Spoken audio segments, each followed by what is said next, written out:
Hi guys, this is Arkelle here, and I'm back with yet another Watch Me Draw / Q&A session. I still have quite a number of questions, and I'll be finishing this drawing in this video, but don't worry, I'll continue with the questions on the next Watch Me Draw video as well. And again, for those of you who are new here, I'll be answering some questions that I've received from my lovely subbies while you watch me draw. So, alright, let's just get straight into the question. Question 18. What is the first anime that you ever watched? That's a good question. I think the first anime I remember watching was Cardcaptors, or Cardcaptor Sakura as it's called in Japan. I remember that I just loved it so much, like everything about it. I don't even know why, but even now I honestly can't remember much, if anything, about it at all. I do want to go back and watch the sub version of the original Japanese version, because I know that the English version was heavily edited and made to appeal to a more male audience, even though, of course, as we know, it was intended to be shoujo. But I also know that Pokemon was just airing around the same time as well, so Pokemon might have actually been the first anime I watched, seeing as how I did watch it when, like, the very first day it came out, like the very first episode. So I'm not entirely sure, really, about which one.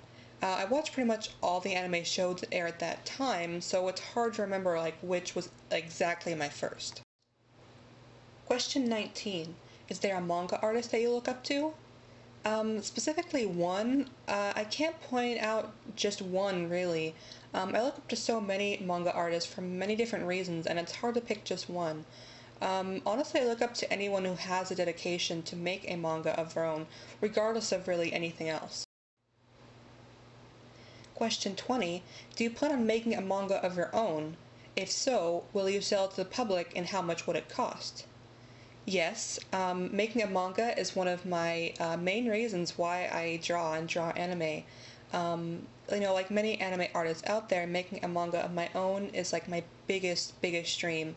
If I decide to publish it in like actual manga form and not as a webcomic, then yes, I would probably, sell it to the public and you'd be able to buy it. As far as the cost goes, that kind of depends on a number of factors that I can't really know the details like as of right now. Of course, if by some miracle I get published by a company, then the price would be their decision most likely. More likely than that, honestly, I'll self-publish it myself, and the price would probably be about the same as what a normal manga would be, I'd imagine. But again, many factors would go into that ultimately, so I can't really say, like, on a for sure what the price would be. I don't really know. Question 21. How did you become so creative? This is such a silly question, but really, the key to creativity is to open your mind to what is around you. I've learned that if you're closed-minded in any aspect of your life, you will not absorb as much information and perspectives as you would if you were open-minded. Just look at everything, I look at everything around me and analyze it from every possible angle that I can, so I can understand it as much about it as possible. When you see things with unclouded eyes and with an open mind, suddenly you just become so much more creative than you ever could before. So yeah, the key is to look at things differently. That's how I developed my creativity. Question 22. Do you comment on other YouTube artists' videos? And why do you think some popular artists don't comment on other videos aside from their own? Yes, I do comment on other artists' videos, or at least I try to anyways. I think part of the reason that like bigger name YouTube artists don't always comment on other artists' videos is kind of because they have a reputation to uphold. Now, sometimes your comments can be taken in a different way by other people than what they originally intended. So a lot of time people who have a professional image will not comment on videos made by others in their same profession for this reason. You kind of have to understand that for popular people on YouTube, their channel can be like their job, so they have to make sure they're professional at all times. That may mean sacrificing, commenting on other artists and providing feedback, but it's kind of what they have to do sometimes. I personally try my best to comment on other artists' videos when I can, because I like to give artists support. I'm not really out here to be the best or most popular or anything really like that. I just sort of want to spread around art and my love for it, So if I see an amazing video, like, you bet I'm gonna comment on it. Question 23. Could you talk more about your original story? Actually, I have 4 stories that I'm developing, if you can believe that. 2 I'm focusing on more so than the others at the moment, however. This is a very hard question for me. You see, in a perfect world, I would love to just ramble on about my stories forever and ever, but unfortunately, this is the internet, meaning that I do have to be careful. Although I don't believe that my original story is the most unique and/or creative things ever to exist, I know that this is the internet and that plagiarization is very common and hard to fight here. You see, my stories and my characters, they're kind of like my children, I guess. They just mean so much to me, and just the thought of someone copying them, it just tears my heart to pieces. It's not that I believe people would take my ideas, it's just that in writing, you have to be diligent so that your work does not fall into the wrong hands.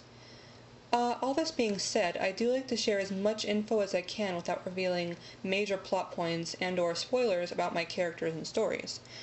So if you guys are really interested, I will think about talking about some of my stories and making a video sharing what things about them I can.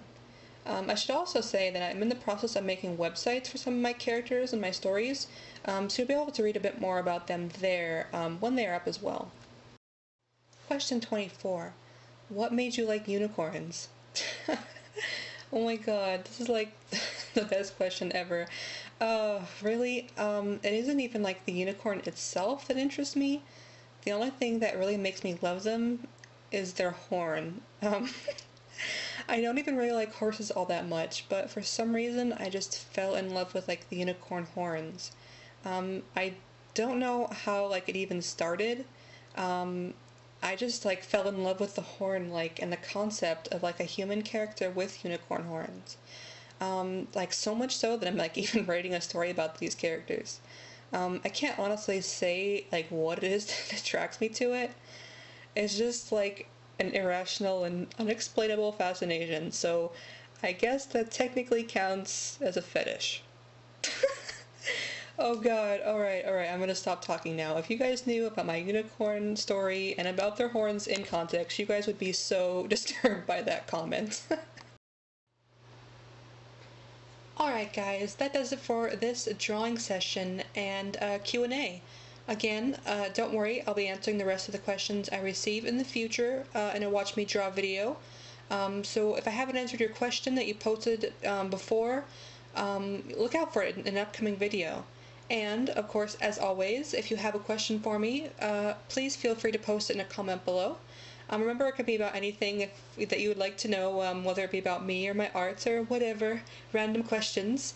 Also, guys, I have a quick question for you as well. I've thought about maybe like voicing over my Watch Me Draw videos on occasion and like basically explain what I'm doing as you watch them instead of like always playing music. Would you guys like it if I did that? It may not be for like every single drawing video, but I think it would be a bit more helpful to you guys, like if I sort of explained a bit of what I'm doing while you're actually watching it. So I don't know, if you like the idea, just leave a comment below. And again, thank you guys so much for watching. Wow, I can't believe that like I'm getting close to 800 subbies already. It's like, wow, oh my god, that's so unreal to me. So yeah, thank you guys so much, really. You all give me just so much energy and so much enthusiasm to draw and improve. So again, thank you guys so very much. So alright, I'll see you later. Bye!